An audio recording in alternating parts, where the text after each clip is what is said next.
Apakah aku berani melihat rasa syukur yang bisa aku alami setiap hari? Apakah aku berani melihat kebaikan-kebaikan yang masih mungkin bisa terjadi?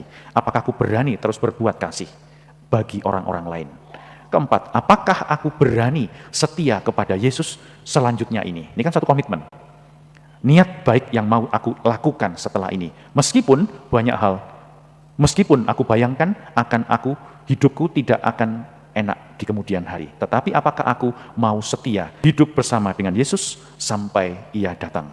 Nah, coba direnungkan sekarang. Apakah perjuanganku mau berhenti hanya dalam 9 hari ini?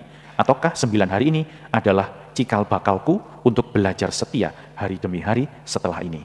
Maka yang diharapkan hari demi hari setelah ini adalah novena hidup kita setiap hari. Meskipun tidak ada novena resmi di gereja, apakah aku berani mengikrarkan novena hidupku untuk terus menjadi murid yang dikasihi oleh Yesus mulai saat ini. Dipujilah Allah Bapa dan Putra yang sudah bangkit, serta Roh Kudus penghibur, kini dan sepanjang masa. Amin. Utuslah Roh-Mu, maka semua akan dijadikan lagi, dan Engkau akan membaharui muka bumi. Marilah berdoa. Ya Allah, Engkau telah mengajar hati umat-Mu dengan penerangan Roh Kudus. Berilah kami dengan penerangan Roh Kudus itu kebijaksanaan yang sejati, serta karunia selalu merasa gembira atas penghiburannya oleh Kristus Tuhan kami. Amin. Dalam nama Bapa dan Putra dan Roh Kudus. Amin. Rahmat Tuhan kita Yesus Kristus, cinta kasih Allah dan persekutuan Roh Kudus bersamamu dan bersama rohmu. Bapak Ibu para saudara terkasih, selamat pagi. Berkah dalam. Kita akan menutup novena kita pada hari yang ke-9 ini dengan rasa syukur bahwa Tuhan terus menguatkan kita dalam segala kelemahan dan keterbatasan kita setiap hari. Kita percaya bahwa Roh Kudus terus akan dianugerahkan kepada kita meskipun kita ini jatuh dalam dosa terus-menerus. Tetapi diperlukan dari kita usaha agar Roh Kudus itu dapat bekerja, dapat berdampak buahnya dalam hidup kita. Nah, karena itu mari di awal Ekaristi ini kita hening kembali, kita lihat kembali pengalaman hidup kita. Apakah aku mampu bertahan dalam kebersamaan bersama dengan Roh Kudus dan Yesus dalam harian hidupku, dalam berbagai persoalan yang harus kuhadapi setiap hari.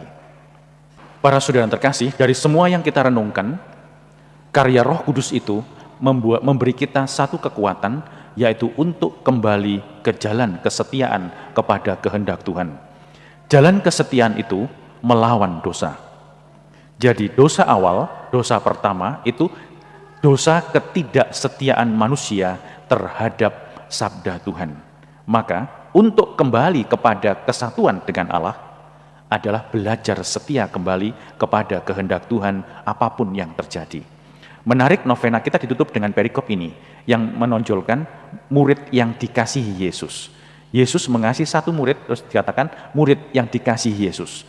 Ada 4 kali kata ini digunakan, murid yang dikasihi Yesus. Yang pertama pada saat Yesus mengadakan perjamuan malam terakhir.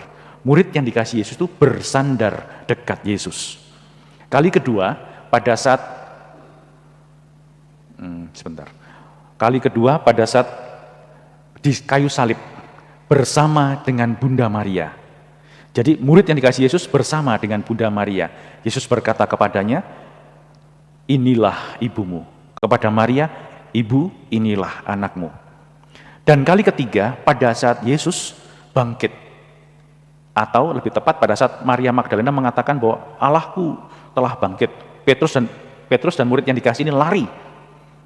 Petrus nunggu Petrus masuk duluan, melihat kain peluh, semuanya itu tapi tidak ketemu Yesus. Murid yang dikasih ini masuk, melihat semuanya itu dan percaya bahwa Yesus telah bangkit. Dan terakhir hari ini, Yesus mengatakan bahwa murid yang dikasih ini akan tinggal tetap bersama dengan dia sampai dia datang. Maka karya Roh Kudus itu membuat kita setia kepada kehendak Tuhan agar kita terus menjadi figur murid yang dikasihi oleh Yesus. Jadi tujuan kesetiaan kita untuk menunjukkan bahwa kita setia agar orang lain mengalami rahmat Allah, agar orang lain mengalami bahwa melalui hidup kita orang itu mengalami kasih Yesus. Gimana caranya? 1, tinggal dekat dengan Yesus pada saat Ekaristi. Perjamuan malam terakhir menunjukkan Ekaristi. Maka orang yang terus dekat dengan Yesus, pada saat orang misa, Ekaristi, mengalami Ekaristi, bisa loh dia jauh dari Tuhan. Kenapa? Dia mikir sing macam-macam, tidak fokus pada Ekaristi yang sedang dirasakan, yang sedang dialami, yang sedang dijalani. Maka satu hal pertama, orang perlu hidup dekat dengan Yesus, terutama dalam Ekaristi. Tidak bisa orang dekat dengan Tuhan pada saat Ekaristi kalau hidup kita sehari-hari tidak pernah dekat dengan Dia. Itu 1. Kedua, orang yang mencintai Yesus adalah orang yang berbagi penderitaan dengan Yesus. Jadi mau dengan kesadaran menderita bersama dengan Yesus. Menyadari bahwa setiap kesesakan yang dialami setiap hari adalah bagian dalam kesetiaannya dengan Yesus. Dan bersama Maria hidup dalam persekutuan. Kan tadi dikatakan itu dalam, ibu inilah anakmu. Sejak saat itu murid itu tinggal bersama dengan Maria. Nanti pada saat kebangkitan, kemarin pada saat kebangkitan, Maria bersama para murid tinggal bersama dalam doa. Maka hal kedua yang perlu dibuat adalah bersama dengan Maria, tinggal bersama dengan Yesus, dan berbagi kesesakan, penderitaan, dan perjuangan kesetiaan ini. Yang ketiga, kok loncat ya? Yang ketiga, percaya akan kebangkitan. Percaya akan kebangkitan. Bahwa Yesus itu tidak mati. Iman kita tidak berhenti pada kesesakan, penderitaan. Maka saya katakan kemarin, coba rasakanlah. Sadarilah rasa syukur yang bisa kita nikmati dalam hari-hari hidup kita. Kedua, belajarlah percaya bahwa meskipun kita mengalami kesesakan, terus ada kebaikan yang masih bisa kita tarik dari hal-hal buruk yang terus kita alami. Dengan belajar untuk percaya akan kebangkitan, tidak belajar berhenti hidup kita ini sengsara tok, tidak. Ada sesuatu di balik itu. Ketiga ini, kita perlu setia bersama dengan Yesus sampai Ia datang kembali di akhir zaman. Nah, ini adalah 4 figur gambaran orang murid Yesus yang dicintai oleh Yesus. Sekarang tinggal kita, apakah kita mau mengikuti 4 figur ini yang merupakan kesimpulan dari 9-8 hari yang kita berjuang keras setiap pagi, setiap sore kita terus belajar bersama. Apakah kita mau dengan kebebasan kehendak kita mau menjadi figur orang atau murid yang dikasihi Yesus? Apakah aku belajar dekat selalu setiap hari, entah dalam hidup doa pribadiku, dalam karya-karyaku setiap hari, dalam ekaristiku harian? Apakah aku berani juga berbagi penderitaan juga dengan Yesus? Dan bersama Maria tetap hidup dalam persekutuan, lingkungan, keluarga, stasi, paroki, juga orang-orang di sekitar rumahku. 3, apakah aku belajar percaya bahwa hidupku tidak berhenti pada penderitaan, pada hal-hal yang menyesakkan? Maka apakah aku berani melihat rasa syukur yang bisa aku alami setiap hari? Apakah aku berani melihat kebaikan-kebaikan yang masih mungkin bisa terjadi? Apakah aku berani terus berbuat kasih bagi orang-orang lain? 4, apakah aku berani setia kepada Yesus selanjutnya ini? Ini kan satu komitmen. Niat baik yang mau aku lakukan setelah ini. Meskipun banyak hal, meskipun aku bayangkan hidupku tidak akan enak di kemudian hari. Tetapi apakah aku mau setia hidup bersama dengan Yesus sampai Ia datang? Nah, coba direnungkan sekarang. Apakah perjuanganku mau berhenti hanya dalam 9 hari ini? Ataukah 9 hari ini adalah cikal bakalku untuk belajar setia hari demi hari setelah ini? Maka yang diharapkan hari demi hari setelah ini adalah novena hidup kita setiap hari. Meskipun tidak ada novena resmi di gereja, apakah aku berani mengikrarkan novena hidupku untuk terus menjadi murid yang dikasihi oleh Yesus mulai saat ini? Mari kita doakan bersama dari puji syukur nomor 93. Puji syukur nomor 93.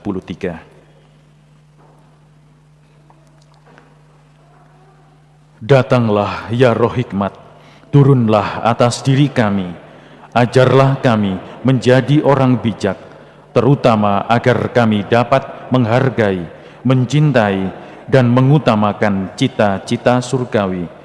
Dan semoga kami Kau lepaskan. Datanglah ya Roh pengertian, turunlah atas diri kami, terangilah budi kami, agar dapat memahami ajaran Yesus Sang Putra dan melaksanakannya dalam hidup sehari-hari. Datanglah ya Roh nasihat, dampingilah kami dalam perjalanan hidup yang penuh gejolak ini. Semoga kami selalu melakukan yang baik dan menjauhi yang jahat. Datanglah ya Roh keperkasaan, kuatkanlah hamba-Mu yang lemah ini, agar tabah menghadapi segala kesulitan dan derita. Semoga kami Kau kuatkan dengan memegang tangan-Mu yang senantiasa menuntun kami. Datanglah ya Roh pengenalan akan Allah, ajarlah kami mengetahui bahwa semua yang ada di dunia ini sifatnya sementara saja. Bimbinglah kami agar tidak terbuai oleh kemegahan dunia. Bimbinglah kami agar dapat menggunakan hal-hal duniawi untuk kemuliaan-Mu. Datanglah ya Roh kesalehan, bimbinglah kami untuk terus berbakti kepadamu. Ajarilah kami menjadi orang yang tahu berterima kasih atas segala kebaikan-Mu dan berani menjadi teladan kesalehan bagi orang-orang di sekitar kami. Datanglah ya Roh takut akan Allah, ajarlah kami untuk takut dan tunduk kepadamu dimanapun kami berada. Tegakkanlah kami agar selalu berusaha melakukan hal-hal yang berkenan kepadamu. Amin. Marilah mewartakan misteri iman kita. Setiap kali kami makan roti ini dan minum dari piala ini, wafat-Mu Tuhan kami wartakan hingga Engkau datang. Tuhan bersamamu dan bersama rohmu. Saudara sekalian, hidup kita selanjutnya, anggota keluarga kita dimanapun mereka berada, senantiasa dibimbing, dilindungi, dan diberkati oleh Allah yang Maha Kuasa, Bapa dan Putra dan Roh Kudus. Amin.